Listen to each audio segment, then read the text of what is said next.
So, Peter, 50 years of Land Rover and the 50-50 challenge. What's it all about? Well, it's about a group of people that work for Rover getting together and thinking, what can we actually do on this platform of Land Rover's 50th birthday to celebrate 50 years? And what the team have come up with is the idea of trying to travel through 50 countries in 50 days, a completely new record. How did you work out that that might be a good thing to do? Did you look at the atlas and think that's possible, or? We actually brainstormed a whole raft of things. We thought about 50 landmarks and various other things, but having sort of evaluated these, we thought that 50 countries, 50 days was something that, hadn't been done before, and it sounded like a great challenge to do. It certainly is unique. I've never heard of that before. Julie, you better take us through the geography of this. Where are you starting? Where are you hoping to end up? Well, we start at Land Rover's hometown of Solihull. We take our way all the way through Western Europe firstly, up to North Cape, back down through Eastern Europe, through the Middle East, and we eventually end up in South Africa, having gone through from Kenya down to South Africa itself, and we end up at South Cape. So we do North Cape to South Cape, taking in those 50 countries. Wow, and who chose the route? How did you get the route decided? The route's been done by the logistics team, which is one of 5 teams that are within our overall large team.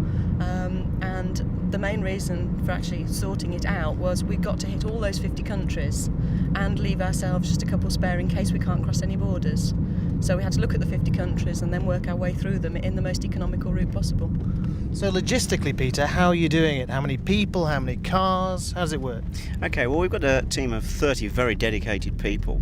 Those 30 people are broken down, as Julie's already mentioned, into task teams to kind of break the whole project up into manageable lumps. And we have people that are looking at sorting out the abilities of the people within the team, training them to all the right levels. So we've got police driving instructors giving us advanced driving instruction to make sure we're up to that sort of level. We're having to do things like first aid training in case the worst happens. So all those sorts of things are taken into account. We have other people like Julie looking at logistics, and logistics is a massive problem because you imagine going through 50 countries, you've got all those borders to go in and out of every time. So that in itself is a challenge. We also have a group of people looking at the engineering of the vehicle. The vehicle we're in now is actually a standard vehicle which has been donated to the project by the company. The team actually have to go away and convert this now with roll bars, uprated springs to take all the load. In the back we'll have a big cage to keep all of our kit secure. Roof, we'll have roof racks, we'll have spotlights on the roof. A lot of work to do yet, so the teams are broken down into groups that can actually get on and do that. Excellent. Simon, who's driving, we'll have a word with the driver. How are you getting the money together for this? Well, at the moment we're approaching Land Rover suppliers, mainly for Freelander, to see if they will help us raise money through sponsorship.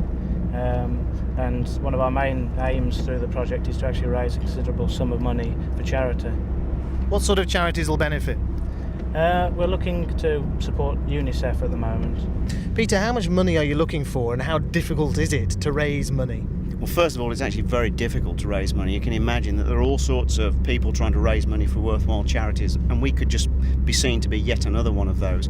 But we're actually looking towards raising money and giving it to people that look at long-term futures. So we're not looking at just giving a wad of money away. With regards to how much money we're raising, it's a lot. We're talking a very substantial 6-figure number here. And if you imagine, for instance, that when we come to ship the vehicles back from South Africa, at the moment we're looking at £4,000 a car, and that's when we finished it. So you can imagine that we're looking at a lot of money indeed. Well, Julie, it's not just a matter of being able to drive the huge distances involved and cross all those borders in 50 days, but you've also got to live together and like each other for a long time, haven't you? How's that going to be? That's right. We seem to have done all right so far. We've had numerous team building events, social evenings, trying to get to know each other as a big team. That team will be broken down into smaller elements as we're doing the driving, 3 people per car, and then we'll swap around between each leg of the journey. So we know each other pretty well. How well we'll know each other towards the end is another thing. Let me go back to Simon, who's driving. Have you ever driven in the sorts of conditions that you'll be faced with and from the very northern part of Europe right down to South Africa? I've driven across into Europe and various parts of Europe, but certainly not into the less hospitable climes like Northern Europe and down into Africa. But I'm looking forward to the challenge, and hopefully with the training that we're receiving we'll be up to that challenge. Do you think there'll be much off-roading needed from the Freelander? Certainly not in Europe, I wouldn't have thought, but you can never rely on roads in the less developed countries, so we'll have to wait and see. It's always a good idea to actually equip yourself with the training and the skills that you need to actually do that. At this moment, what's your biggest fear for the journey? Sorry, Tom. Excuse me a moment. Finding the right way, I think. And Julie, what about personally? What are you going to get out of this trip?